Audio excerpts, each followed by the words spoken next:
Hola, saludos a todos y gracias por acompañarnos en Informe Semanal.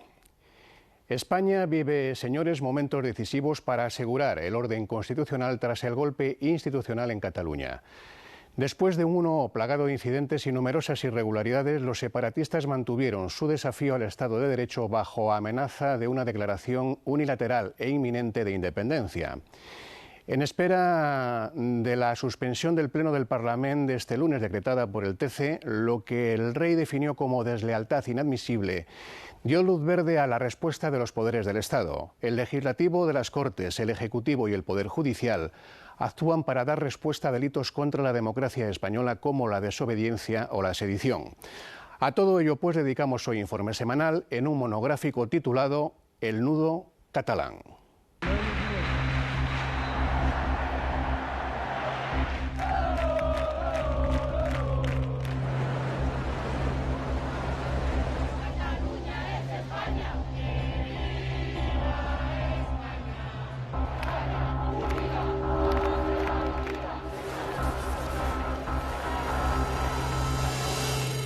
La relación entre Cataluña y el resto de España ha sufrido tensiones cíclicas a lo largo de más de 500 años de historia compartida. Las hubo en el siglo XVII, en el XVIII, en el XIX, en el XX y ahora la vemos de nuevo en el siglo XXI. En el trasfondo, el anhelo catalán de una soberanía que, según la historia, nunca existió. Realmente el pueblo catalán jamás ha podido gozar de esta soberanía, de esta propiedad sobre su Estado. Jamás ha sido así. Siempre ha pertenecido o la ha compartido con el resto de ciudadanos españoles. La relación entre el Estado y la Generalitat se tensa y destensa periódicamente, coincidiendo con crisis económicas y parlamentos fragmentados en Madrid. Apoyaré la reforma del Estatuto de Cataluña que apruebe el Parlamento de Cataluña. Ha sido aprobado el texto, por lo que se procederá su remisión al Senado. El último rebrote nacía tras la reforma estatutaria de 2006, aprobada por el Parlamento y las Cortes Generales con mayoría socialista y después refrendada por el pueblo catalán. El Constitucional, a instancias del Partido Popular, el Defensor del Pueblo y 5 comunidades autónomas, resolvió que de 223 artículos, 14 eran inconstitucionales. Una sentencia tomada como una afrenta por una parte de los catalanes, alentada por el nacionalismo separatista que ensalzaba hechos diferenciales con los que justificar su postura. Un marco estatutario contrario al derecho, según los magistrados que velan por la Carta Magna que en 1978 apoyó el 90% de los catalanes. Es una cuestión de ser reconocidos de la manera que los catalanes queremos ser reconocidos y tener un autogobierno, tanto a nivel de políticas internas como de políticas europeas e internacionales, que se decida desde Cataluña aquello que afecta a los catalanes. Esto, con el marco constitucional español actual, es imposible. Yo no soy jurista, pero soy un ciudadano. Y soy un ciudadano que estoy viviendo en Cataluña y que hay una serie de gente, ese 40% o el porcentaje que sea, está intentando cargarse mi país. Está intentando echarme de mi propia casa. Está intentando hacerme extranjero en mi propio país. Y eso, por supuesto, la sociedad no lo puede admitir ni lo va a admitir. Al movimiento secesionista catalán no le encaja la Constitución. Ven en ella un escollo a sus anhelos. Ante la dificultad de encontrar aliados para reformar la norma, la Generalitat ha ido tensando la cuerda con el Estado en una deriva independentista. Primero, el expresidente Artur Mas y ahora su delfín, Carles Puigdemont, junto a ERC y la CUP, que no acata las resoluciones judiciales ni atiende a las leyes que rigen para todos los españoles. Cuando un presidente de una comunidad autónoma, que es la máxima representación, no cumple, no respeta la Constitución y el Estatuto de Autonomía, que es el que le da legitimidad para ser presidente, es muy difícil solucionar el problema.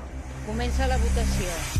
El 6 de septiembre, a instancias del Govern, el Parlamento imponía sin diálogo las leyes de referéndum y de transitoriedad jurídica y fundacional de la República Catalana en contra del Estatut y de la Constitución.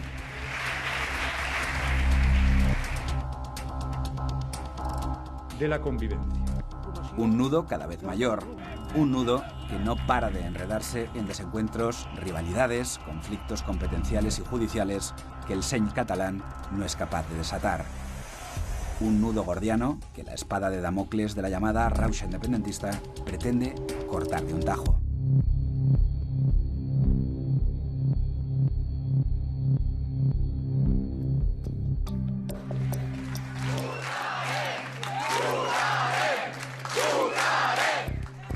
El domingo 1 de octubre fue la fecha del referéndum ilegal. Cientos de miles de catalanes ilusionados con la consulta, que había suspendido el Tribunal Constitucional, pero que la Generalitat no cejó en promover y auspiciar, acudían a la convocatoria ilegal. Querían votar, como les había prometido el Govern de la Generalitat, que sin tener competencias para la convocatoria, argumentaba democracia, mientras hacía caso omiso de la legislación vigente. ¿Cómo vas a prohibir votar? No, es que a usted no se le ha prohibido votar. Usted, como catalán y como español, ha votado 40 veces en los últimos 40 años. Lo que pasa es que tiene que votar dentro del marco previsto para eso. Yo creo que la gente tiene que ser consciente de que hay muchas personas que le han estado engañando durante mucho tiempo. Es evidente que mucha gente cree que va a conseguir la independencia y que al no conseguirla habrá un sentimiento de frustración que habrá que ver cómo se gestiona. El 1 de octubre no se produjo un referéndum con validez jurídica. En cumplimiento de sucesivas órdenes judiciales, la policía y Guardia Civil trataron de contener el desafío de autodeterminación, cerrando colegios y confiscando urnas. Tanto la Junta Electoral Central como el equipo de observadores invitados por la Generalitat consideran que la consulta no puede considerarse un referéndum, ya que careció de garantías de objetividad, transparencia, escrutinio y control. Lo que hubo el pasado domingo fue un referéndum claramente ilegal, sin garantías mínimas para poder ser leído, para tener un mandato claro de qué quieren los catalanes. Quienes acusan que no ha tenido garantías son precisamente los que han impedido que estas garantías se dieran.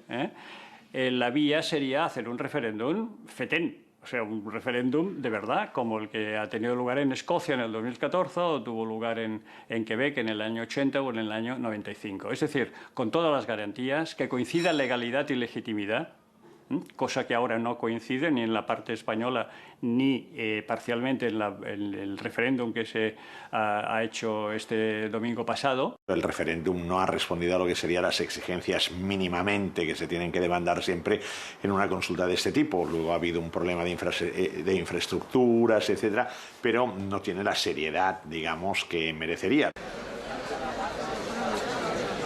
Según datos no contrastables de la Generalitat, en la consulta participaron 2.280.000 catalanes, el 43% del censo previsto. El 90% votó a favor de la independencia, según el Govern. Los medios se hacían eco de irregularidades y ausencia de garantías. El recuento, por supuesto, es falso todo lo que se ha hecho. Es decir, hay pueblos en los que tienen 400 habitantes censados y votaron 1.100.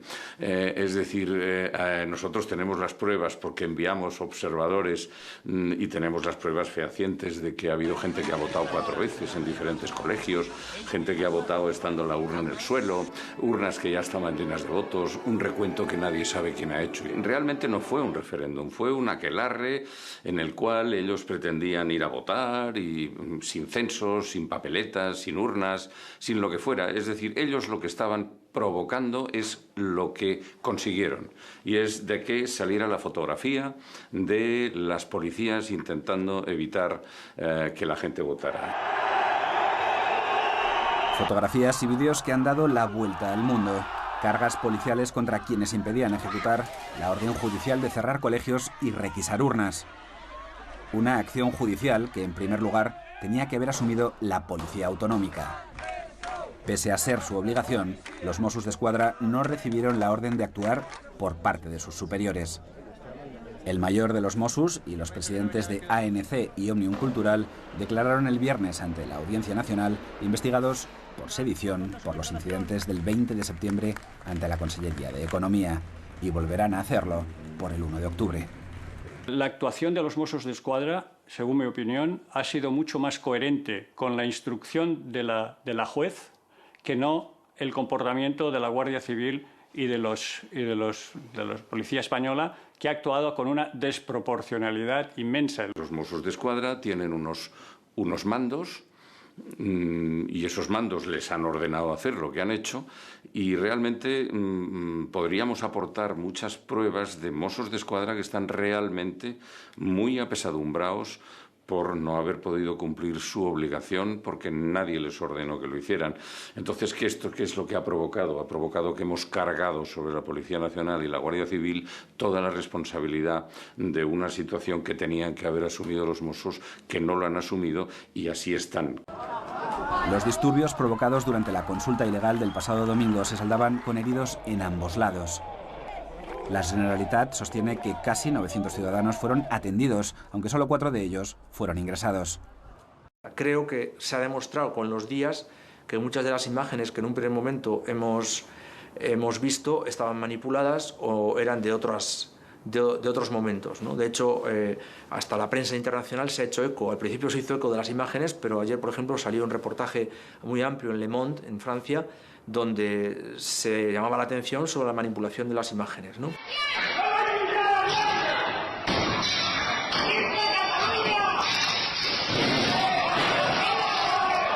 Según datos del Ministerio del Interior, 431 policías y guardias civiles resultaron heridos durante el dispositivo del 1 de octubre. 39 precisaron atención sanitaria inmediata. El resto presentaba contusiones, arañazos, patadas y mordiscos.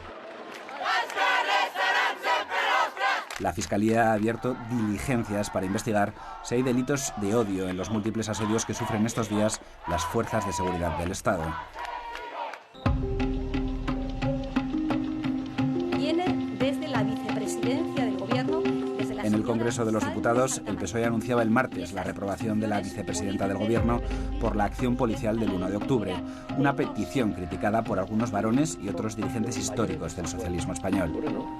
Ahora resulta que dan un golpe de Estado y ponen los ojos en la policía. ¿Pero qué es esto? En el Parlamento se plantean cuestiones contra el presidente del gobierno, que yo tengo muchas críticas que hacer, que si quiere usted luego hablamos de esas críticas. Pero hombre, hay un golpe de Estado. Los golpistas, esos se van de rosita, eso no... Hombre, reprobar a la vicepresidenta del gobierno y no a los golpistas, hombre, algún papanata dirá, oye, está defendiendo a la vicepresidenta. No, estoy defendiendo a los diputados y diputadas socialistas. Naciones Unidas pide una investigación imparcial en Cataluña y que la situación se resuelva mediante diálogo político. El debate sobre Cataluña llegaba el miércoles al Pleno de Estrasburgo. La Comisión Europea y los grupos políticos del Parlamento Europeo han coincidido en reclamar diálogo para afrontar la crisis en Cataluña, aunque siempre dentro del marco constitucional. Je connais un interlocuteur, c'est l'Espagne. Francia, Alemania, Italia y Holanda han apoyado explícitamente a España en la defensa de la unidad constitucional. Capacitat de trobar solució. Jo no provocaré a dintre de Catalunya un procés ràpid que jo sàpiga que divideix el país per la meitat a favor del procés aquest, l'altra meitat en contra, perquè això és crear-nos el problema a dintre de Catalunya. La situación que vive estos días Cataluña no tiene precedentes. La polarización ciudadana les obliga a posicionarse. Se impone el maniqueísmo y las posturas intermedias tienden a diluirse. Más de la mitad de la sociedad se siente ignorada por el gobierno. La sociedad está fragmentada. Está fragmentada y además no se ha polarizado como puede polarizar la propaganda, ¿no? Entre españoles y catalanes, ¿no? O sea, se ha podido polarizar entre familias, entre parejas, entre amigos, en tu trabajo, con tus compañeros. La polarización está completamente dispersa y peligrosamente dispersa. Yo en estos momentos soy un proscrito, soy un mal catalán y además soy un proscrito. Efectivamente, se ha alimentado un discurso del odio hacia todo lo español que hace mucho tiempo que se hace en las escuelas. Esta es una de las cosas que nunca se ha corregido y bueno, pues han fomentado en los estudiantes el odio hacia todo lo que huele a España. Todo nacionalismo reescribe o narra la historia para construir nación. No solo el nacionalismo catalán, el nacionalismo español, el nacionalismo francés.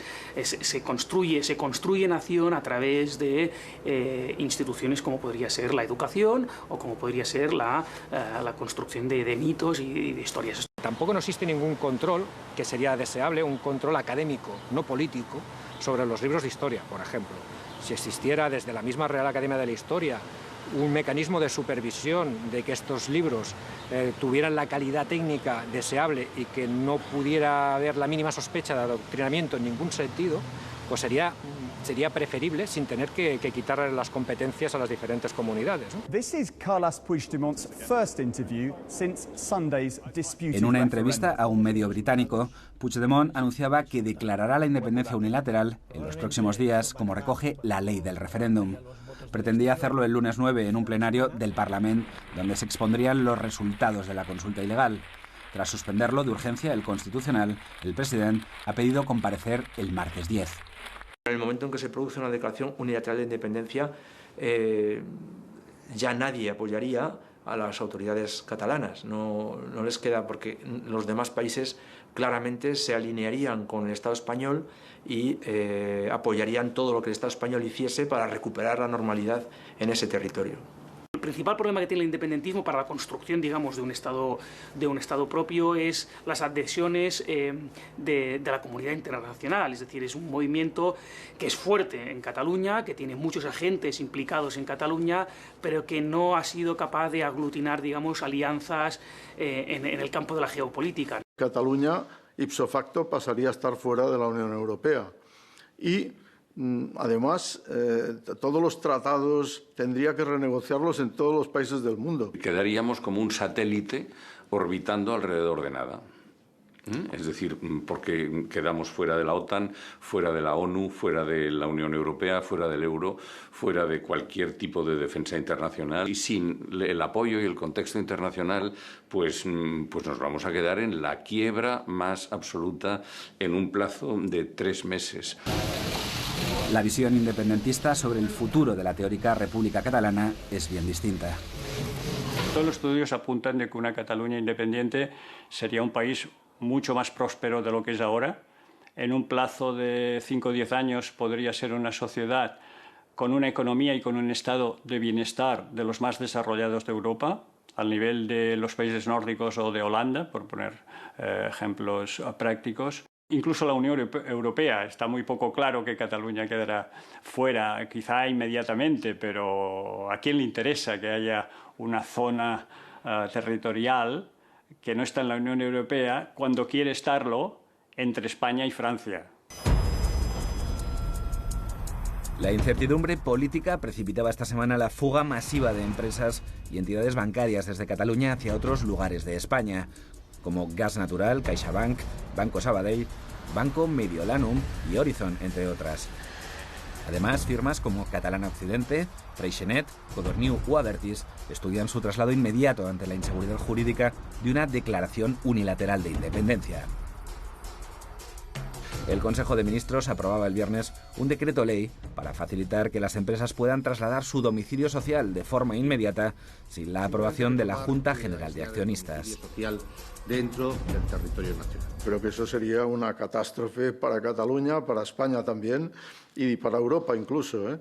Y desde luego las empresas tienen sus planes de contingencia, como es lógico, porque los empresarios cuando ven venir problemas, pues piensan cómo lo van a solucionar. Durante los últimos años ha habido un proceso de, llamémosle, deslocalización o relocalización de empresas catalanas, porque en los últimos años en Cataluña se ha apretado muchísimo con el tema de impuestos y en cambio en otros rincones de España se han dado muchas facilidades a nivel impositivo, pero sobre todo a nivel operativo, de trabas administrativas, etcétera. Con lo cual hay muchas empresas que lo que han hecho ha sido que los nuevos centros fabriles o de producción los han abierto en otros puntos de España.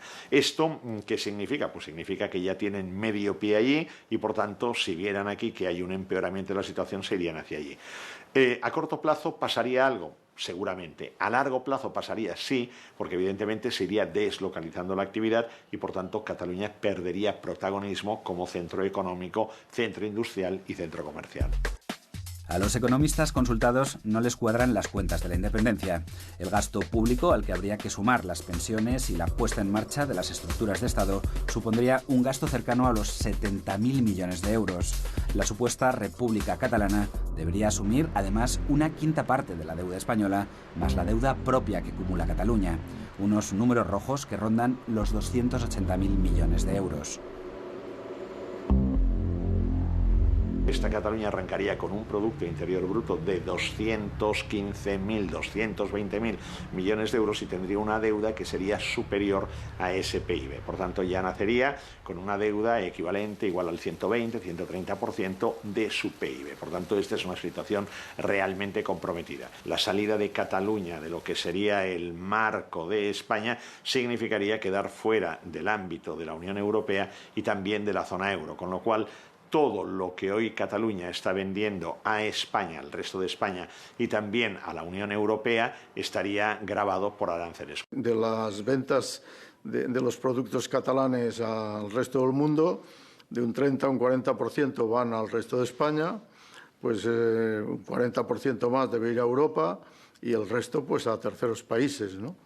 Y eso es como está, por tanto, dependemos unos de otros claramente. En el caso de que tu Banco Central no esté en el Banco Central Europeo como accionista, no puedes trabajar como moneda con el euro. ¿Esto qué significa? Que para entrar en el Banco Central Europeo se necesita la unanimidad de todos y cada uno de los miembros que están en la zona euro. Por tanto, quiere decir que si hay alguien que dice no estamos de acuerdo en que Cataluña tenga el euro, queda fuera de lo que sería el mapa del euro. En este caso, Cataluña tendría que inventar una moneda. Solo podríamos evitar esta declaración unilateral si las instituciones catalanas, la Generalitat, reconoce que el 1 de octubre no fue un referéndum con suficientes garantías como para poder leerse el mandato ciudadano de los catalanes, ¿no?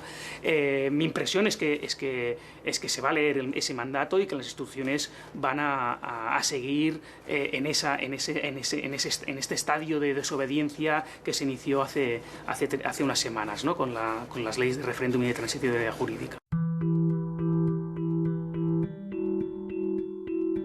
La situación de incertidumbre política, jurídica, económica y social que atraviesa Cataluña llevaba el martes al jefe del Estado a emitir un mensaje excepcional valorando la actuación del Gobierno.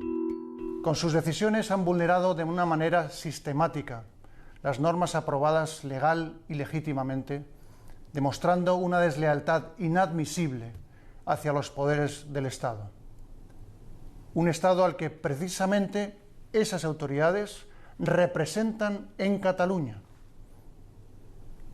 Han quebrantado los principios democráticos de todo Estado de Derecho y han socavado la armonía y la convivencia en la propia sociedad catalana, llegando desgraciadamente a dividirla.